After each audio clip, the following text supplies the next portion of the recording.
Rock Bottom Coins are the #1 place to get your Madden coins. If you make coins for my videos, sell them to Rock Bottom. If you're buying, use my code GUTBOX for 10% off. Hey, Box here. Hopefully everybody's first Zero Chill weekend has been great. You're probably wondering why I'm just sitting on the store. You're just like, oh, that's classic Fox. Just only looking to spend money.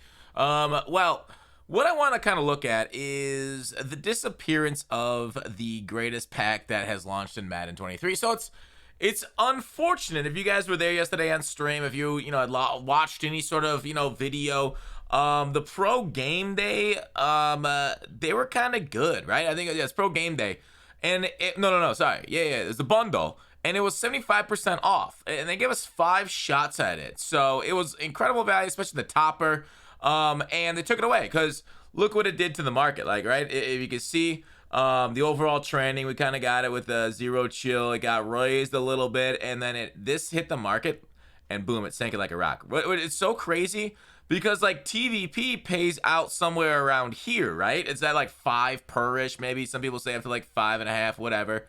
But TVP's right around there, we'll say. So the fact that this bundle lowered the market far enough to be like basically just buy coins off the auction house and literally, or sorry, not buy coins, buy cards, quick sell them, and then roll the TVP and profit, kind of, it said something about it, right? So EA apparently is only supposed to be limited once, okay? Limited to 1 buy. So it feels like EA almost sees Zero Chill now as like a second Blitz or better than Blitz, because like that was better than any sort of deal I remember us getting during Blitz. So maybe we'll get deals like that going forward. Be aware of it because it will crash the market again, but expect a little bit of a market rise. We'll talk a lot about Market Monday when we see the content schedule. Expect the market to rise a little bit with part 2, especially because gifts will be here and there'll be like a roll forward or something. Now, the only tragic part of this is that EA's not going to allow us to be stupid, and they won't allow us to quick sell our gifts because apparently they don't have snow this year. That'd be kind of cool to quick sell gifts for more training to roll for like bigger ones. Because the most efficient way of making coins off that is just roll for gifts and just keep them all. But because people are so stupid, they always chase for like the big XL gifts, which are never worth chasing for, and they wasted a lot of training, which again, they bought it up, rose the market, made it a lot easier for us to make coins off of people being idiots. So sadly, EA dealing with kid gloves again here, took away a bit of re-roll it. So we still should see a little bit of a market spike. As you see, like they took away the packs a few hours ago, and the market is starting to spike back up. So we could see it later on this week up here again. So market does look to rise. It's not a bad idea to be grinding and gaining those coins and training right now. Well, training mostly, like grind for coins and convert it over to training, because we could see a little bit of that market rise back up to where it was when that one bundle didn't entirely crash the market. So just FYI on that. Also, definitely recommend you can pre-buy the sets, obviously, for when this part 2 comes out, because if you recall with Zero Chill, these cool sets give you 5 ones back that are choices. So like you can put the 92s in here and then get like 5 of the new stocking stuffers back on the sets. Also, it's always a great idea. Now, I don't have it, but I should probably take a look at what prices are at right now. It's always not a bad idea to do sets right away because people generally overpay like crazy for these cards. So 92 for 121.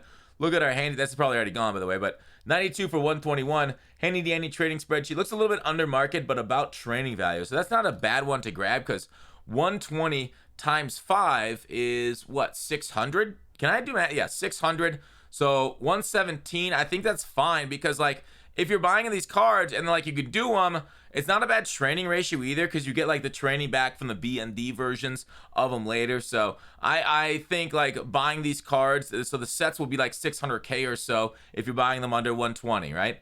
The 95s themselves go for like what, 500k, and that's like TJ Watt, which is like the least desirable one because they screwed him on abilities. He's still a good card, don't get me wrong, but like I don't think it's a bad idea. Just beware of catching falling knives, as I always say. So not a bad idea to go ahead and do like 4 new sets or have enough to do 4 right away. Sell them all on the block immediately if you're up and available at the time, obviously, when these things turn over, because some of these things sold for quite a bit right away. So if you can sell them for like what, 600, 700k right away, and you buy them at that price or less than that price because you sniped the 92s, there's some okay profit right there. But we'll see. People might get ready for it, might be ready for that, so the profit might be gone. But Sean Taylor, I know, stayed really high in an aggressive amount of the day on last week when he came out. So let's go ahead and take a look at what Zero Chill 95s are at right now. Like, what is Sean Taylor at? Because he was actually a really decent training method there too, from knowledge of what we saw. So he is Sean Taylor at 523 right now. So yeah, I mean, if cards from last week are at 523, new cards when they're fresh out, you probably sell them for 700 to 800K. I don't know. That's maybe a little high for 800K, but we'll see how good they are. Hopefully there's some crazy new 95s and really solid.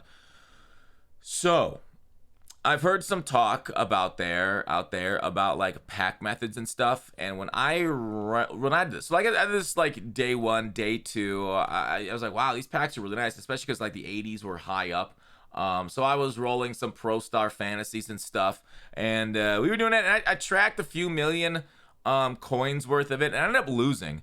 And I was like, it's a big loser for me. That the training ratio that I got out of my however many millions that I rolled was about 6 to 6.5 in my testing.